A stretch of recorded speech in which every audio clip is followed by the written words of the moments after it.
నల్గొండ పట్టణ కేంద్రంలోని బస్టాండ్ సమీపంలో నూతనంగా ఏర్పాటు చేసిన సాయి నైసా మల్టీ స్పెషాలిటీ హాస్పిటల్ను రాష్ట్ర రోడ్ల భవనాలు సినిమాటోగ్రఫీ శాఖ మంత్రి కోమటిరెడ్డి వెంకటరెడ్డి మరియు నగర మేయర్ బుర్రి చైతన్య శ్రీనివాస్ రెడ్డితో కలిసి ప్రారంభించారు. ఈ సందర్భంగా మీడియాతో మాట్లాడుతూ ఎటువంటి లాభాపేక్ష లేకుండా ప్రజలకు నాణ్యమైన వైద్యం చేయాలని రాష్ట్ర రాజధానికి దీటుగా మల్టీ స్పెషాలిటీ హాస్పిటల్ నల్గొండలో ఏర్పాటు చేయడం ప్రజలకు ఎంతో ఉపయోగకరమని తెలిపారు. ఈ కార్యక్రమంలో హాస్పిటల్ యాజమాన్యంతో పాటుగా పట్టణ కాంగ్రెస్ పార్టీ అధ్యక్షుడు గుమ్మల మోహన్ రెడ్డి, మాజీ municipal chairman Burri Srinivas Reddy, corporator Avagoni Kavitha, Ramesh Goud తదితరులు పాల్గొన్నారు.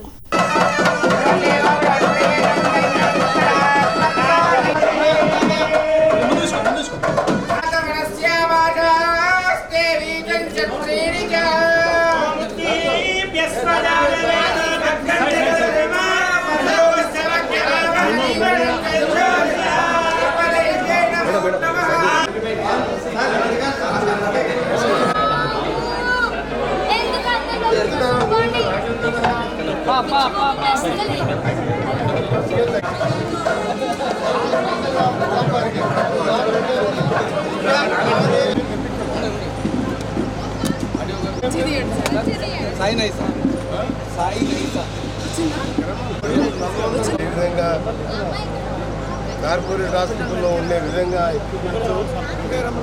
ఈరోజు హాస్పిటల్ ఓపెన్ చేసుకోవడం ఇందులో పాల్గొంటున్న మా గౌరవ మేయర్ చైతన్య శ్రీనివాస్ రెడ్డి గారికి, కౌన్సిలర్ కవిత గారు, మా నాయకులందరికీ, అలాగే పెద్ద దిక్కుగా ఏ విషయంలో ఉన్నా నా పూర్తి సపోర్ట్ ఉంటుంది. మీరు కూడా బాగా ఇంట్రెస్ట్తో ఎవరైనా ఎమర్జెన్సీ పేషెంట్ వస్తే ముందు డబ్బులు అడగకుండా హైదరాబాద్లో కొన్ని హాస్పిటల్లో కొన్ని కేసుల్లో నేను గత 25-30 సంవత్సరాలుగా చూస్తున్నాను. పేషెంట్ దిక్కు చనిపోతున్న పరిస్థితి మనం నల్గొండకు రావద్దు, మీరు చెడ్డ పేరు తెచ్చుకోవద్దు, నల్గొండ చెడ్డ పేరు ఇవ్వద్దు, డబ్బులు ఎక్కడ పోవు.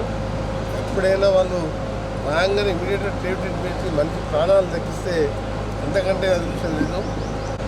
మంచి పేరు తెచ్చుకొని పేదలకు సేవ చేయాలని, ఎవరైనా పేదవారు వస్తే కొద్దిగా ఆర్థికంగా ఇబ్బంది ఉన్నా మీరు సహాయం చేస్తూ ముందుకు పోండి. తప్పకుండా నా పూర్తి సహకారం, ఏ విధమైన సహకారం కావాలన్నా నా పూర్తి సపోర్ట్ ఉంటుందని మీకు తెలియజేసుకుంటూ, నల్గొండ పట్టణ ప్రజలకు కూడా మీరు రాగానే ఎవరో చెప్పిందని గ్రామాలలో డాక్టర్లు ఆర్ఎంపీ డాక్టర్ చెప్పిందని చెప్పి మీరు హైదరాబాద్ పోకుండా క్రిటికల్ కేర్ డాక్టర్ ఇవాళ మన ఇక్కడ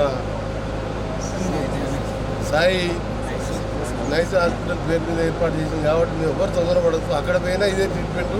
ఇంకా గోల్డెన్ అవర్ ఈ 2 గంటలు పోయడానికి వచ్చే గోల్డెన్ అవర్లో ఏమైనా జరిగితే ఇంకా డేంజరు.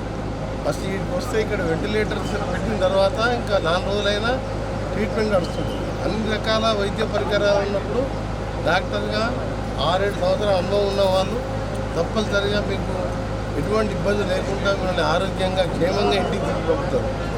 దాంతోపాటు ప్రయాణికులకు కానీ, అలాగే 2 వీలర్స్ తిరిగే పిల్లలకు కానీ సెల్ ఫోన్ చేసుకుంటూ నడపొద్దని ఈరోజు పోలీస్ డిపార్ట్మెంట్ డీజీపీ శివధరెడ్డి గారు ఇప్పుడు అరైజ్ అయింది ఎలైవ్ అని.